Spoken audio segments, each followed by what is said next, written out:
Baik, kalau saudara kemarin belajar pidana, saudara akan dengar kata ini, perbarengan, perbuatan berlanjut, maupun turut serta. Jadi kata-kata ini adalah kata-kata yang sering saudara akan temukan ketika lihat kasus. Kalau ada satu kasus, yaitu nanti tahu dia dilakukan oleh one person, just one person, ya. Lagi rame ini kan ada seorang, siapa namanya, peserta dokter itu ya, serem banget ya, itu kan macam di film-film, ternyata kejadian banget ya, ada, dan itu dilakukan ya dia sendirian. Nah, kalau kita ngomongin tidak pidana korporasi kan kita ngomongin ada lebih dari satu orang ya, walaupun secara hukum dia dilakukan oleh satu saja namanya perusahaan, tapi kan orangnya nggak mungkin satu, walaupun ya nanti ada unik saudara temukan dalam perdata kita ada namanya perusahaan perorangan, itu kata-kata yang agak wagu, tapi ya itu nyata. Tapi kalau kita bahas korporasi ini kan konteksnya orangnya banyak. Yang jadi titik tekan masalahnya adalah kalau kita pakai pidana biasa, kalau lebih dari satu orang, orang yang lain itu dikualifikasikan sebagai apa?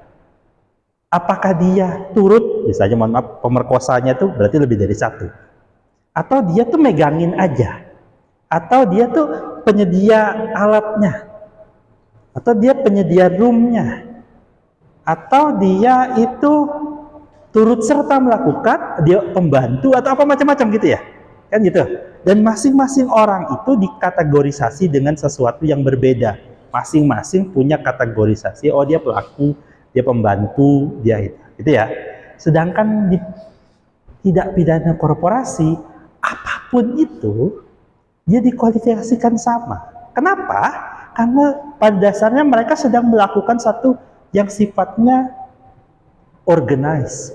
Korporasi itu kan terorganisir. Kalau namanya terorganisir, tentu ada ketuanya, ada bendaharanya, ada macam-macam. Itu bukan dianggap satu pekerjaan yang dia turut serta atau membantu atau berbarengan, tapi itu dianggap sebagai satu kejahatan yang sama dilakukan oleh satu subjek yang bersama, ya. Walaupun paling dekat ya turut serta melakukan, tapi kita tidak ingin masuk ke ini, kita ingin masuknya khusus, yang dinamakan sebagai tidak pidana korporasi itu dilakukan khusus. Nah, itu nampak bedanya, hal yang menjadi pemahaman dasar bahwa tindak pidana korporasi itu berbeda, punya perbedaan dengan yang namanya tidak pidana yang dilakukan oleh just one person.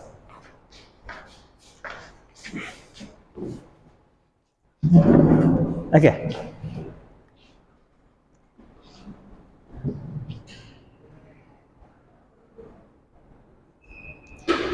Maka yang pertama ingin kita gali di pertemuan ini adalah ada sifat khas dari kejahatan korporasi. Apa itu? Kejahatannya adalah organized crime, transnational crime, dan white collar crime. Kejahatan terorganisasi, kejahatan lintas negara, dan kejahatan yang sifatnya kerah putih. Kerah saya warna hijau, itu hijau. Ya, maksudnya tuh kerah putih itu dibedakan sama kerah biru. Blue collar crime itu tuh istilah yang ada berkembang di negara barat. Blue collar itu maksudnya tuh pegawai bawahan, ya. Kalau yang white collar itu orang yang pakai jas-jas itu ya atasannya. Kira-kira begitu. Nanti kita kaji kenapa dia berbeda. Oke, sebelum itu kita akan masuk hakikat kejahatan korporasi dulu. Ada dia dua karakteristik utama. Dia non-violent dan dia corrosive effect. Non-violent itu apa sih? Dia biasanya sebenarnya tidak melakukan kejahatan itu langsung dan menyakiti. Kalau kemarin tadi yang kita ceritain ada dokter itu dia menyakiti langsung. Korbannya jelas perempuan itu, walaupun ternyata lebih ya, korbannya ada berapa? Yang tahu kan korbannya lapor ya satu itu baru kan, ternyata takut diduga korbannya enggak cuma satu itu. Ya, tapi untuk kejahatan itu kan dia langsung korbannya itu dan kejahatannya kena ke orang itu, kira-kira gitu. Tapi yang disebut kejahatan korporasi itu dia, silakan, dilakukan kejahatan itu terus menerus. Nanti kerusakannya dampaknya bisa tidak sekarang. Misalnya ada perusahaan membuang limbah sembarangan ke Sungai Mahakam gitu. Bisa jadi mungkin kita yang ini tidak kena langsung, tapi secara jangka panjang ternyata pengaruh. Saya nemukan data, tapi tidak tahu datanya seberapa valid ya, tapi yang menyampaikan di dokter. Jadi dokter itu menyampaikan dia menemukan kasus gagal ginjal di Kalimantan itu lebih banyak dibanding yang ditangani di Jawa. Saya tidak tahu apakah itu valid atau tidak. Tapi dia katakan kalau yang di Kalimantan ini salah satu sumbernya adalah air yang diminum itu ternyata punya kandungan mineral lebih banyak dan berat, lebih merusak dibanding yang ada di Jawa. Itu kata dia. Tapi kan itu kita tuh nggak kena langsung, tapi mungkin kenanya, mungkin mas-masnya, mbak-mbaknya masih sehat saat ini ya. Tapi ada yang sering kita lihat di reels, ada yang menyebar dia usia 30, 40 kena gagal ginjal dan gitu. Itu bukan kejahatan yang dilakukan oleh sekali kena gitu, sekali langsung terasa korbannya, tapi ada sesuatu yang dilakukan, efeknya itu dirasakan long term kejahatan. Yang kedua, dia punya sifat namanya korosif. Korosif itu kalau anak motor itu biasanya suka ngomongin korosif ini terkait dengan apa tuh? Korosif itu apa? Tahu nggak korosif itu apa? Korosif, iya. Korosif itu apa sih? Salah satu bentuk korosi, karatan, rusak gitunya ya kalau tiba-tiba di tengah jalan knalpotnya copot gitu. Ternyata kelihatannya bagus tuh, tapi dia korosi, dia karatan copot. Nah, korosi efek itu dia gitu. Dia merusak pelan-pelan begitu. Dan kalau dia dalam konteks sosial, berarti yang dirusak itu moralnya, budaya masyarakatnya. Yang sering dilakukan oleh perusahaan itu kan ini. Nih, suap. Dia suka minta backing. Nah, macam-macam itu ya. Jadi kong kali kong sama ormas-ormas itu ya, yang minta THR, minta itu kan. Satu sisi perusahaannya senang bayar supaya di backingi dan macam-macam. Nah, itu kan merusak secara besar. Intinya kalau bagi perusahaan itu, dihalalkan segala cara agar yang dilakukan itu mendatangkan keuntungan. Daripada kan perusahaan saya diganggu terus sama preman, ya udah kita kerjasama aja sama premannya, kira-kira begitu. Tapi ya nggak semua tempat sekarang kan sudah mulai speak up banyak, terutama UMKM. Ada yang komen tuh kan, misalnya ada ya, sebut saja saya kemarin lihat reelsnya tuh mie gacoan gitu. Dia ada yang ngasih review di Google. Parkirannya nggak ramah. Padahal itu kan bukan punya makanannya kan ya. Parkirannya itu kan biasanya ormas-ormas apalah gitu ya. Ya, parkirannya nggak ramah banget tukang parkiran gitu. Terus mie gacoan aja komen di bawah. Apa yang kata dia? Tonjok aja kata dia. Kenapa kok?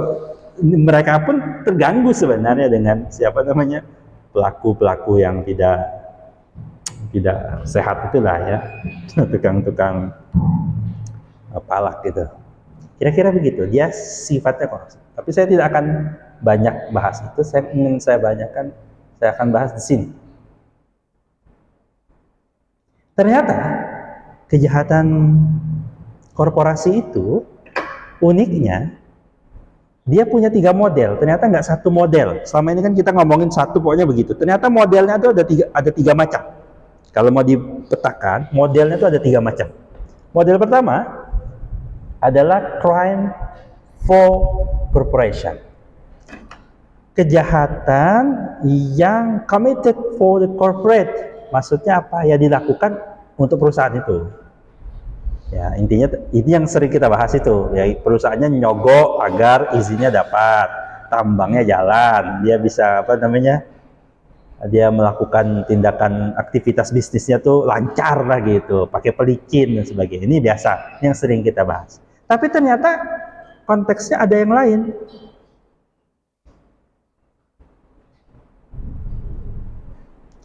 Crime against corporation ternyata dilakukan oleh sekelompok memanfaatkan ya kepentingan tertentu untuk menghancurkan perusahaannya. Kalau dia lakukan sendiri, maka dia disebut perbuatan kejahatan yang biasa aja, bukan kejahatan korporasi. Tapi kalau dilakukan oleh sekelompok orang, maka kita akan temukan dia juga di sini malah yang jadi korban itu korporasinya. Biasanya adalah orang yang punya hubungan kerja, jadi karyawannya lah. Sekarang kan kita lagi menghujat Pertamina gitu ya. Ada yang kena di sini? Ada. Dosen ada, saya ketemu kemarin ada ya. Sampai ada yang mobilnya kena itu dikuras harus sampai keluar uang 1.500.000 tuh buat nguras macam-macam lah ya.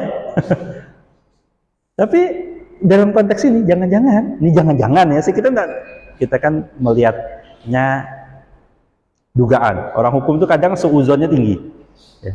Kalau saudara jadi polisi, ya, jadi penyidik, gitu. Termasuk mahasiswa harusnya begitu. Suuzonnya tinggi pada kritik pemerintah itu kan gitu ya. Kritik dulu aja Pak gitu. Karena kita tuh susah husnuzon sama pemerintah kan gitu. Nah, kita itu misalnya polisi penyidik itu harus punya praduga bersalah juga. Agar apa? Dia kalau dia enggak, dia orangnya baik, ya enggak dia selidiki. Dia harus netral lah minimal.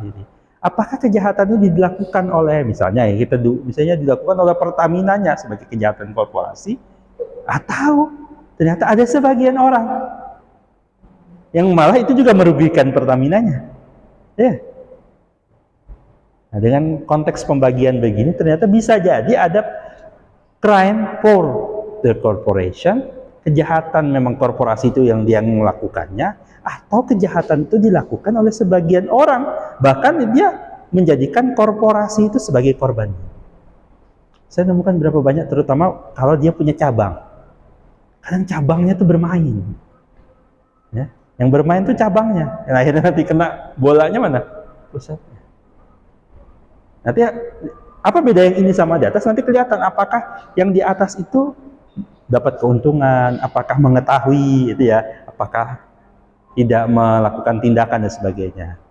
Itu yang nanti membedakan apakah dia sebagai pilihan yang pertama tadi, crime for corporation atau crime against the corporation. Lalu ada yang ketiga. Yang ketiganya apa? Yang ketiga ini kejahatan yang dilakukan oleh korporasi itu mirip sama yang pertama. Tapi yang pertama tadi, ya dia perusahaan yang legal. Saudara bikin perusahaan, mau ngurus izin, aduh susah, kasih pelicin sama orang yang ngasih izin. Itu yang melakukan kejahatan perusahaannya legal. Yang dia lakukan juga suatu kegiatan yang legal, mau bisnis apa yang legal. Tapi ada misalnya menempuh izinnya, menempuh apanya itu dilakukan dengan cara ilegal. Tapi yang ketiga ini adalah kejahatan yang memang dilakukan oleh satu korporasi yang tidak berizin, atau bisa jadi dia memang tidak terkait izin, tapi perbuatannya itu memang sesuatu hal yang ilegal. Dan ini ternyata tidak sedikit loh. Jejaring narkoba saja lah, di Kaltim ya paling banyak yang jejaringnya besar. Narkoba itu kan, satu narkoba, yang kedua tambang ilegal. Nah, itu dua contoh yang ketiga ini dilakukan oleh satu criminal corporation. Dikira tambang ilegal tuh nggak ada bosnya, nggak ada ngatur ininya, nggak ada ini, nggak kan, dia manajemennya rapi tuh. Kapan keluarnya, berapa orangnya, nanti dibeli kemana, dijual kemana, bagi keuntungannya gimana dan sebagainya, kan rapi tuh. Termasuk backingnya siapa, itu kan ada rapi. Tapi apakah yang mereka lakukan tambang ilegal itu boleh? Ternyata tidak. Dia dari awal yang dia lakukan, yang mereka lakukan nambangnya itu adalah perbuatan ilegal. Ya. Jadi tanamkan ketika saudara melihat satu kejahatan, itu kejahatan yang mana dalam bentuk kejahatan korporasi ya? Dilakukan oleh perusahaan yang legal, pekerjaan yang dilakukan oleh perusahaan itu legal, tapi dalam hal-hal tertentu dia melakukan kejahatan. Misalnya dia buang limbahnya sembarangan, dia suap izinnya, dia apa macam-macam lah gitu ya. Yang kedua tadi adalah dilakukan oleh orang yang punya hubungan perusahaan, biasanya karyawan, against yang jadi korban malah korporasinya. Jadi ada korporasi di dalam korporasi, maksudnya ada kelompok tertentu dalam. Karena biasanya kalau perusahaan seringnya untuk dapat menguntungkan itu tidak bisa dilakukan sendirian. Dia ada beberapa pemainnya. Nah, kalau yang ketiga ini adalah dilakukan sesuatu orang atau sekelompok orang yang dia memang tidak legal dari awalnya. Oke? Sampai di sini ada pertanyaan? Gimana? Basah sudah? Dingin?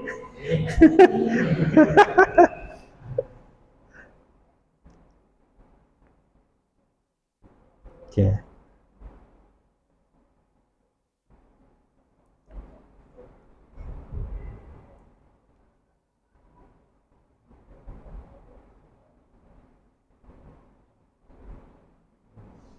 Baik. Kita cek ini aja lah ya.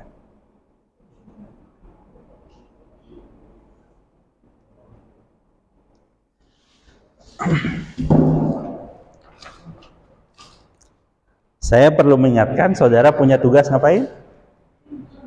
Nah.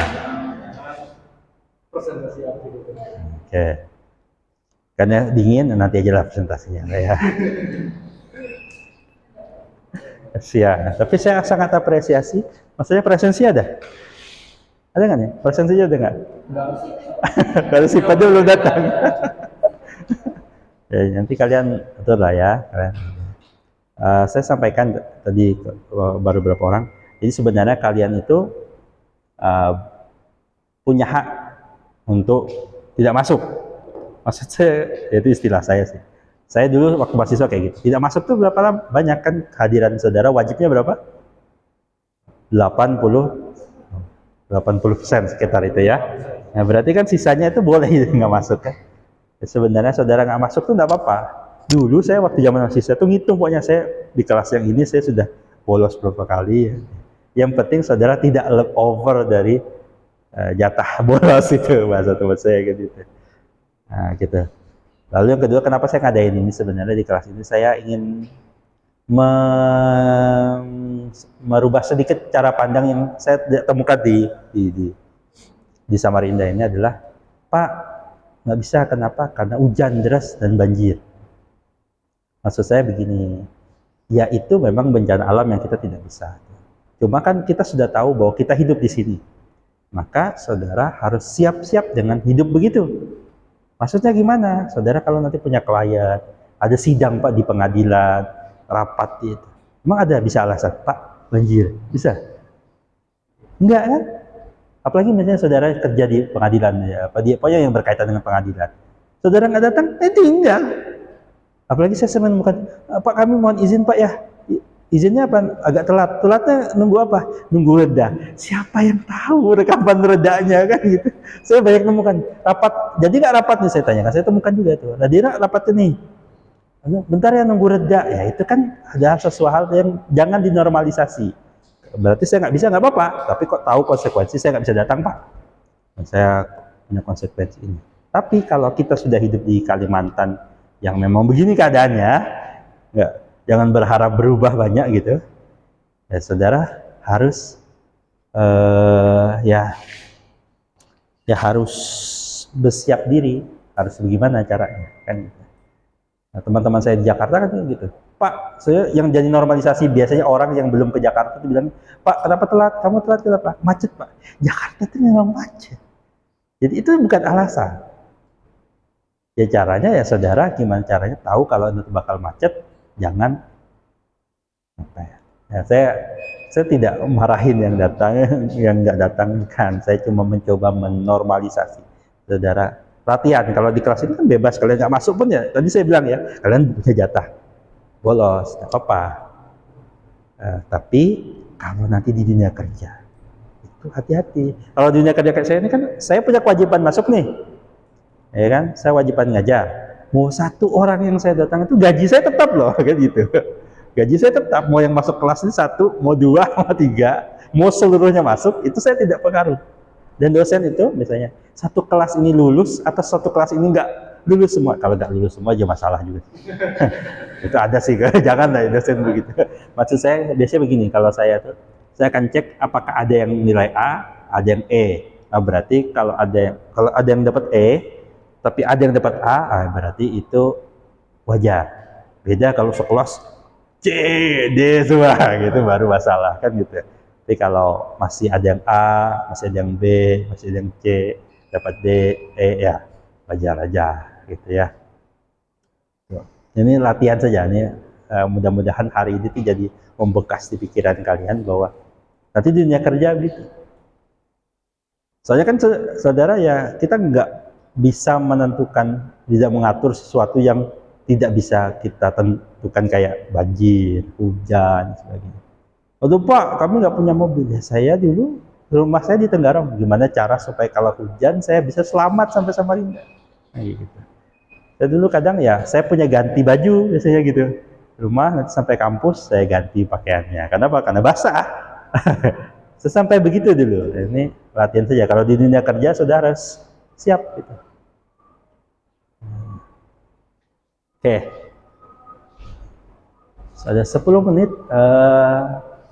Di 3 yang lain ini ada kaitannya sama satu, dia adalah sifatnya organized crime.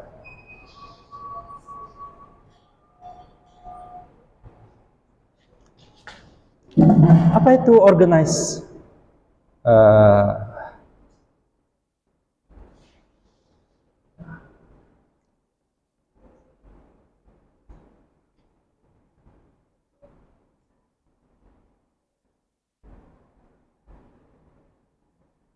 Tadi di pertemuan di awal saya sampaikan ya, mungkin yang belum datang tadi, kalau dulu kita belajar pidana kan kita kenal ada perbarengan, ada turut serta, ada yang membantu, ada penadah, ya kan gitu, beda-beda dan hukumannya beda-beda, kan gitu.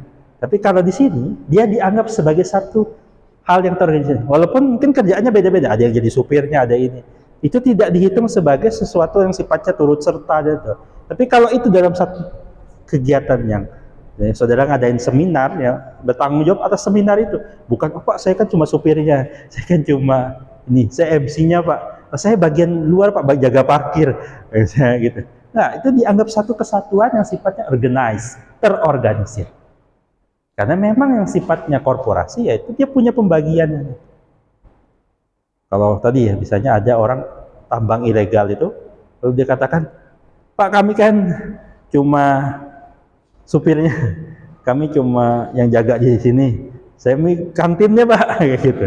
Tidak, tetap jadi. Misalnya ada sering itu, misalnya narkoba ya, produksi narkoba. Pak saya ininya, saya ininya, enggak, itu jadi sebagai suatu dianggap sebagai satu organize, satu apa namanya ya, kerjasama, satu perbuatan yang utuh, tidak terpisah-pisah. Nah ini yang salah satu membedakannya dengan yang kita sebut dengan perbuatan yang dilakukan oleh seseorang, bukan tindak pidana korporasi, tapi tidak pidana yang sifatnya perorangan. Kedua, ini disebut sebagai transnational crime. Maksudnya transnasional itu apa? Transnasional itu berarti kan di luar, ada transmigrasi, Ya dia berpindah, maksudnya juga transnasional itu gampangnya dia tidak terbatas oleh satu negara tertentu. Kenapa? Karena bisnis itu ternyata juga dilakukan tidak berbasis negara, dia berbasisnya ini. Ngomong. Oh, tidak.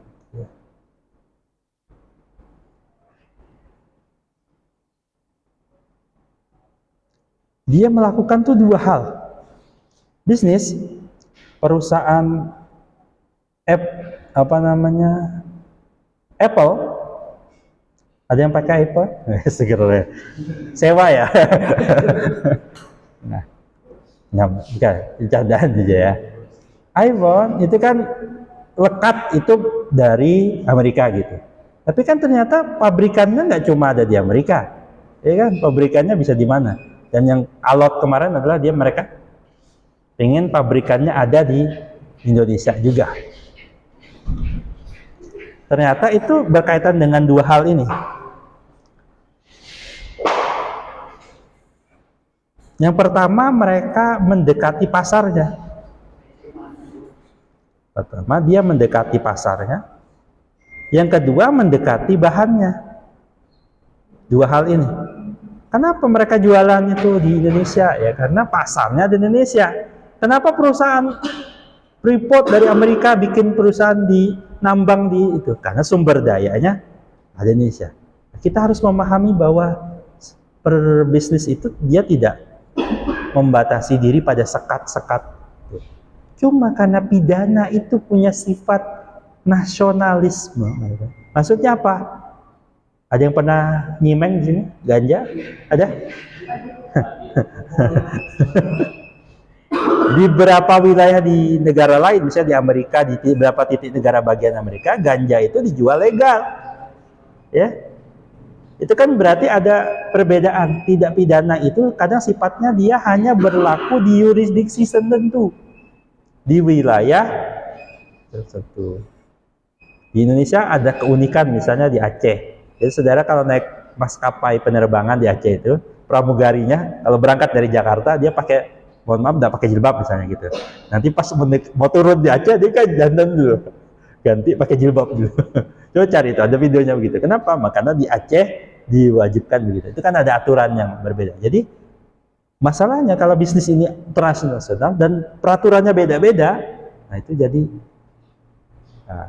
jadi salah satu kerumitan ketika kita bicara tentang tidak pidana korporasi. Kenapa dia dikatakan sebagai satu hal yang khusus, punya kekhususan? Kemarin dengar berita nggak, apa namanya, ada kasus apa sih yang biasa kali lakuin itu, judi bola. Nah, ada yang pernah? Sering Pak. Judi bola itu kan, ya termasuk judi-judi online yang lain itu, ternyata di mana? Negara mana? Mana nanti beritanya? Di negara ASEAN itu. Pokoknya di salah satu negara ASEAN. Tapi itu yang jadi targetnya orang Indonesia, ternyata dikendalikan juga oleh pejabat dari Indonesia. Sempat beberapa hari yang lalu sempat jadi berita. Gimana tuh? Ya? Ada ya? Nah, di Kamboja gitu. Nah, itu negara di situ. Mereka lakukannya di situ. Korbannya di Indonesia tuh targetnya. Kan ada juga yang sampai ditawari jadi TKI gitu. Ternyata sampai di sana jadi apa? Admin itu. Telepon-telepon itu ya. Kan gitu. Mereka pindah ke sana. Memang orang Indonesia hanya apa namanya kayak dilaksanakan di sana. Tapi targetnya ya orang Indonesia. Ternyata di backing juga orang-orang Indonesia. Berarti kan tahu-tahu aja tuh penegak hukum. Tapi kenapa rumit? Ya itu nih, karena dia sifatnya transnasional. Boleh nggak orang polisi sini nangkap di sana? Harus ada aturannya, harus bagaimana, berkaitan dengan apa? Kan macam-macam tuh. Nah itu salah satu yang bikin dia dibahas sendiri. Kenapa dibahas menjadi tindak pidana sendiri? Karena dia punya kekhususan yang rumit begini. Yang paling dihadapi itu kan seluruh dunia itu adalah narkoba tuh. Against narkotik. Itu masalahnya luar biasa. Produksinya di mana, orang mana, sebarannya bisa around the world, menyebar seluruh dunia. Beda kalau kalian tanam sendiri kan, nanamnya di Bromo itu dia. Lagi rame kemarin kan Bromo jadi ladang apa? Singkong.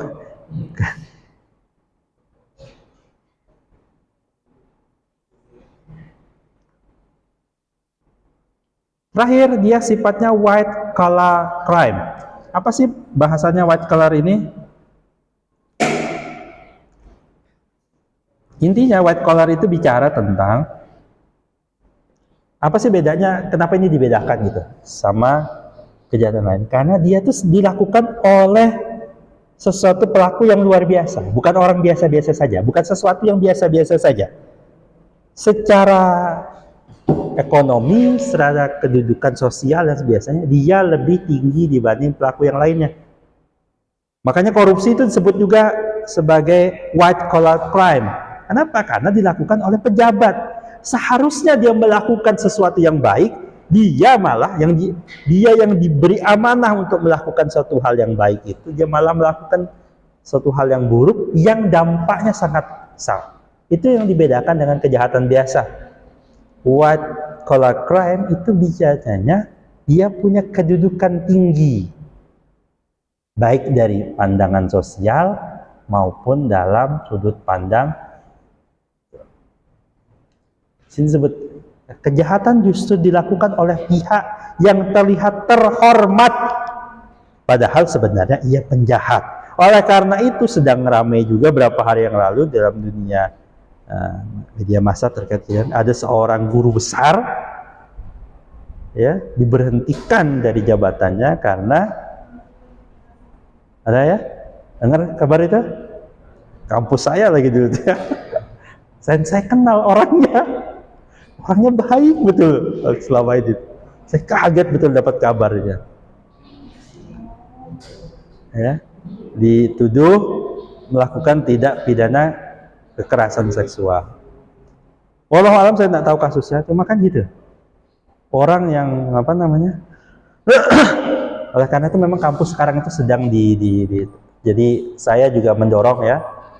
Kita diminta untuk speak up kalau ada suatu hal yang intimidasi. Saya ada dosen mengintimidasi yang di luar kapasitas. Kalau kamu dapat nilai bagus, kasih saya ini, gitu ya. Ya. Ngajak ketemu makan di mana, gitu. Ya, ya.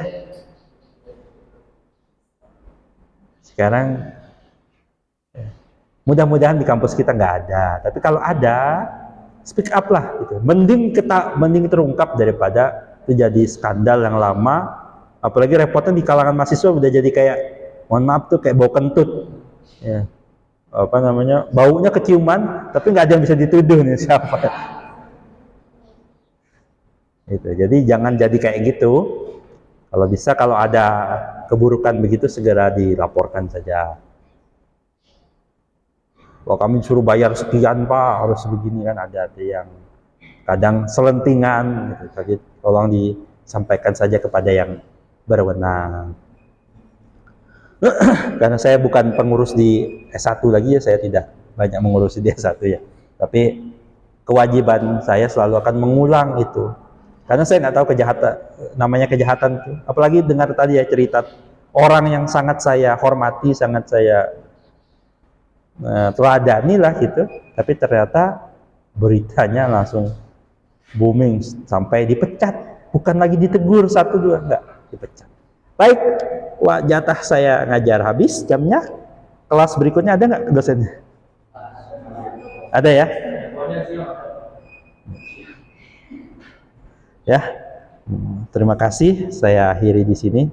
Assalamualaikum warahmatullahi wabarakatuh.